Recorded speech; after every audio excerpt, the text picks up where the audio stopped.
এটার নাম কি ভাইয়া? কাঠবাদাম। কাঠবাদাম। এটা কি সেন্ট মার্টিনই হয় না? জি। তোমাদের এখানকার ফসল?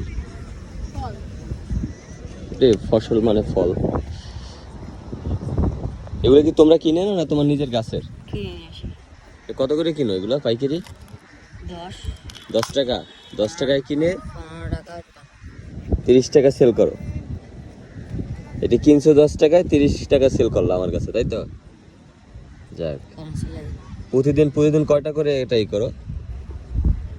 150টা। প্রতিদিন 100 করে আনো, সেল করো কয়টা? প্রতিদিন 100 সেল হয়ে যায়? হ্যাঁ, 60-70টা। 60-70টা হয়। আচ্ছা আচ্ছা, যাই হোক। গতকালকে কয়টা হয়েছে? গতকালকে 50টা। তোমার বাড়ি